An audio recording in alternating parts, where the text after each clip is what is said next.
Hi, I'm Liz Parker Kuhn, Senior Editor, Candy Industry Magazine. Today we are talking to Mike Schanbacher, co-founder of Blobs. Thanks for being here today with us. Thanks for having me, Liz. To start off, what are some consumer trends and behaviors in the reduced sugar category? For sure. I think a lot of there's I see like two different groups of people coming into this category. One, it's people that have been trying it for a while, right?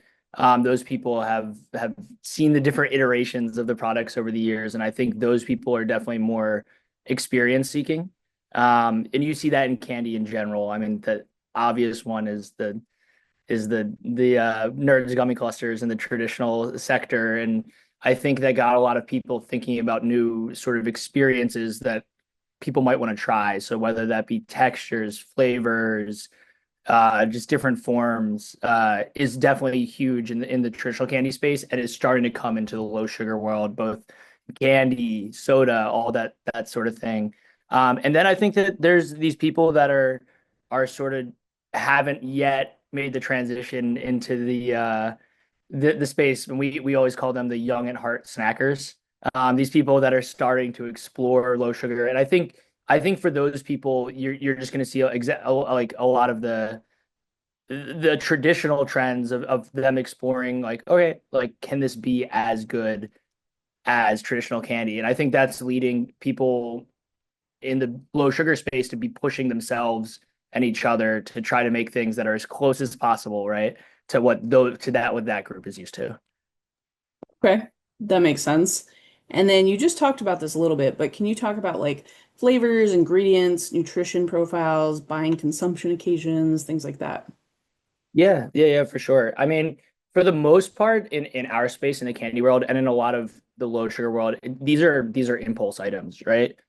People aren't necessarily seeking them out as much as they're getting their interest piqued. And I think that's why, I mean, that's why you see a lot of these brands similar sort of packaging to try to capture people as they're walking by. Um, in terms of ingredients, obviously the big trend is allulose, in the low sugar space. For people that aren't aware, allulose is a low sugar substitute. It's chemically actually a sugar, but your body doesn't ingest it as one, doesn't have the net carbs. And that's starting to see a really big spike, especially taking over things like sugar alcohols, which are falling out of favor a little bit.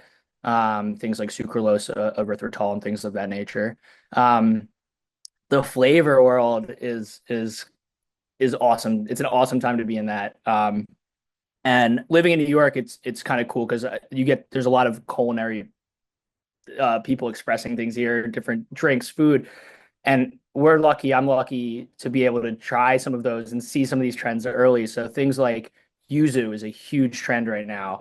But I started noticing yuzu in cocktails in New York a few years ago. And it kind of piqued my interest, and I'm seeing it more and more. And now everywhere has a yuzu lemonade. In the low sugar space, we have a strawberry yuzu flavor with our sours. I think it's more of these global flavors that are capturing a lot of interest. Yeah, that's an interesting point. I love your yuzu flavor, by the way. It's really good. Um, and you just kind of answered this, but I was going to say, how does your company work to keep up with current consumer interests? Yeah, I think it's an art and a science, right? When we're trying new flavors, our most important thing is that it tastes good. That's it.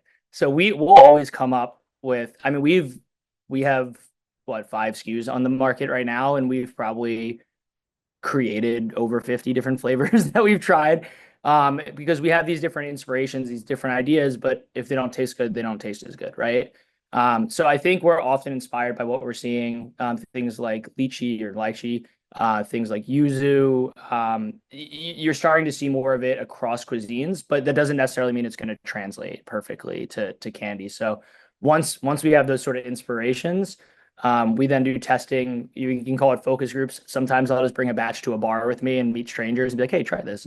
Um, so it's kind of this crazy process, but it ultimately comes down to what people like the most. Okay, and that was my next question, but you kind of just answered it. I was going to say, what about keeping your finger on the pulse of emerging consumer taste trends? Do you ever do like consumer panels or things like that? Yeah, we do. I mean, we're not running them through, Kantar or anything like that or Nielsen. We're doing it ourselves. But yeah, we've put together panels. We have different questionnaires. We do surveys when we'll do two different things. We'll do panels and surveys, right? Um, but one thing I'll say is sometimes you just try and you just know. Like regardless, and that was us with the sour flavors, like the strawberry yuzu. Once I first tasted that, I was like, this is amazing. Like this is really good.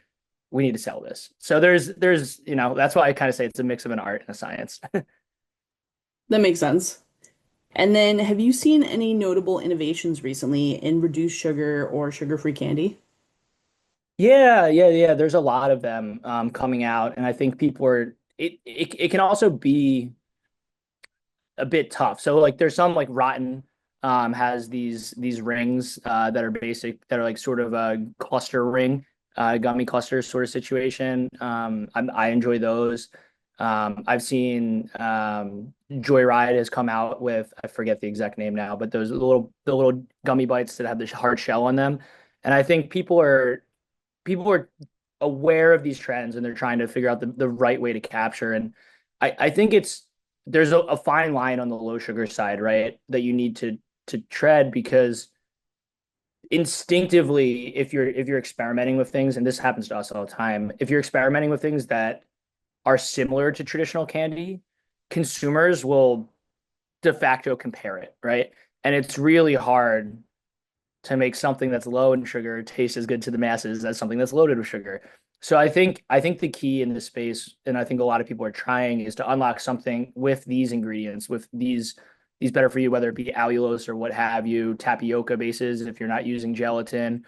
Um, I think I think people are still trying to figure out the best way to use them for novel experiences, as opposed to just using them to recreate something that people compare to. Right. That makes sense. Yeah, I'll admit I'm more of like a high sugar liking person. So for me to like a low sugar gummy, I feel like the taste has to be really good. Like it has to be there, even though I know it's not being made with traditional sugar.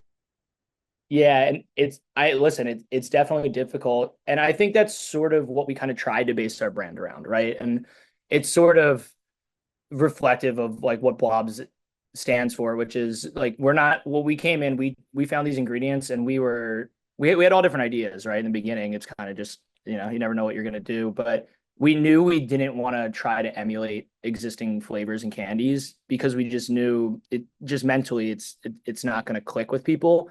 We wanted to be our own thing, even for the brand to be memorable. So I think that's definitely led to us being successful in a lot of areas with our flavor development for sure. Okay. Yeah, that makes sense. And then do you have any recent or upcoming launches to share? Is sour the newest product for you?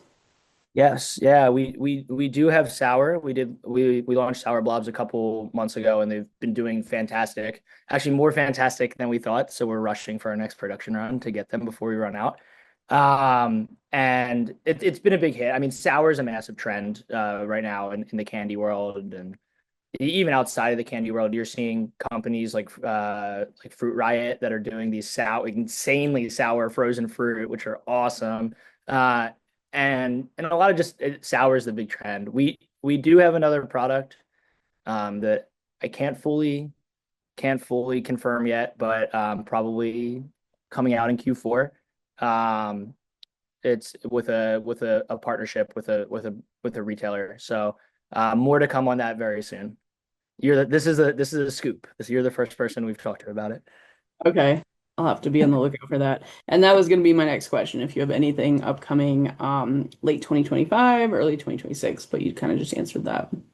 Yeah, yeah, late 2025. To be honest, it was originally scheduled for mid 2026, but we just fell in love with the product so much. It's something my co-founder Nick worked on, sort of coming up with the ideation for what it is. So yeah, we got really excited about it and we're able to pitch it. And so it's looking good. It's looking like that's going to be about 8 months ahead of schedule after the sours are about 8 months behind schedule. So some things work out. That works out. Yeah. Well, that is all the time we have for today, but thanks again for being here with us. Thanks, Liz. Thanks for having me.